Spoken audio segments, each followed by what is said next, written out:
Assalamualaikum warahmatullahi wabarakatuh.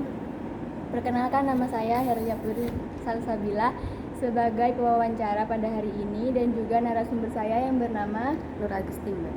Oh iya, Nur Agustin ini dari tingkat 1A dan merupakan narasumber yang akan saya wawancarai dengan topik seberapa besar tingkat persiapan adik tingkat 1 ini dalam mempersiapkan real setting KDM pada bulan April. Bersedia gede untuk diwawancarai? Mungkin membutuhkan waktu kurang lebih 5-10 menit. Iya, Mbak. Baik, untuk pertanyaan yang pertama yaitu apa saja yang sudah dipersiapkan untuk melaksanakan tugas real setting pada bulan April nanti? Apakah sudah berapa persen persiapan yang Anda lakukan? Ini Mbak, untuk real settingnya sendiri saya sekitar 50% sudah mempersiapkan. Terutama untuk yang saya lebih utamakan itu saya lebih di bagian injeksi, Mbak, terutama infus, karena infus ini kan lebih susah, Mbak. Jadi saya untuk alat-alatnya sudah sekitar 90%, dan untuk prosesnya saya sudah melakukan sekitar 4 kali percobaan dan alhamdulillah hanya 1 kali gagal seperti itu, Mbak. Dan namun yang lainnya untuk persiapannya saya masih sekitar 50% juga, namun saya masih menyicil sedikit demi sedikit seperti itu, Mbak. Berarti yang paling susah ini dalam semua proses itu masih di KDM itu ya? Maksudnya di bagian injeksi? Betul sekali, Mbak. Untuk yang selanjutnya, siapa saja dosen yang membimbing lab skill di setiap prasat? Ada berapa prasat yang diujikan? Untuk KDM sendiri masih Mbak, ada yang masih belum terlaksana, jadi masih sekitar hari Senin dan Selasa ini KDM akan ngebut, Mbak. Jadi masih ada beberapa. Untuk yang biasanya yang mendampingi itu biasanya Bapak Lulut, Bukis, Bu Risa, dan juga Bapak Saiful, Pak Hendro, juga ada Bu Ayu. Udah seperti itu, Mbak, kurang lebihnya. Iya. Untuk itu dipikir-pikir, alasan apa, mengapa kamu itu perlu melakukan persiapan dalam menghadapi real setting nanti?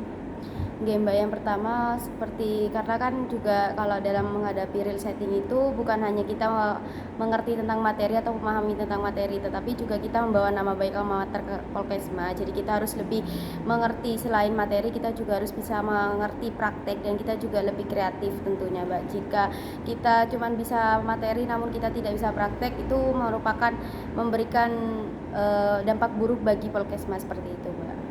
Berarti harus siap ya di depan pasien ataupun masyarakat, jadi harus siap keterampilannya, bukan hanya teori gitu. Oke, benar sekali, Mbak. Oke, untuk rumah sakit itu, rumah sakit mana saja yang akan dijadikan tempat real setting? Sudah diberitahu atau belum? Oke, Mbak, waktu di Muklas sudah diinformasikan oleh Ibu Risa. Untuk tahun angkatan saya hanya ada 3, yaitu di Rumah Sakit Balung, Kalisat, dan juga di DKT, Mbak. Sama, berarti sama yang tahun lalu juga ada 3. Oke, untuk selanjutnya, kapan pembekalan real setting diadakan? Biasanya itu Bu Abi waktu tahun lalu itu Bu Abi yang memberi pembekalan real setting. Untuk tahunmu kapan? Izin menjawab nih, Mbak, sepertinya masih kurang tahu nih, Mbak, karena untuk Senin depan ini masih kita melakukan tindakan lab skill terlebih dahulu, dan lebih ke angkatan saya itu lebih mentingkan untuk acara camping day, Mbak, seperti itu. Mungkin setelah camping day baru akan dikonfirmasikan, dan juga kata Ibu Risa biasanya akan diinformasikan 2 minggu sebelum kegiatan itu berlangsung seperti itu, Mbak. Oke, untuk itu ini adalah pertanyaan terakhir ya. Bagaimana pendapat Anda mengenai kegiatan real setting yang akan dilaksanakan pada semester 2 kali ini? Apakah ada rasa takut atau minder karena masih baru masuk sudah disuruh real setting atau praktek di rumah sakit? Bagaimana perasaan Anda? Pendapat Anda? Untuk pendapat saya sendiri ya, Mbak, yang pertama saya aslinya masih kurang percaya diri ya, Mbak. Yang pertama karena saya masih baru juga, terus masih melakukan beberapa praktek juga, ada juga beberapa materi ataupun praktek yang masih saya juga belum bisa. Terus untuk perasaan saya sangat bahagia sekali karena bisa merasakan terjun langsung membantu pasien seperti itu, Mbak, dan juga membantu membantu mewujudkan cita-cita orang tua saya seperti itu, Mbak. Iya.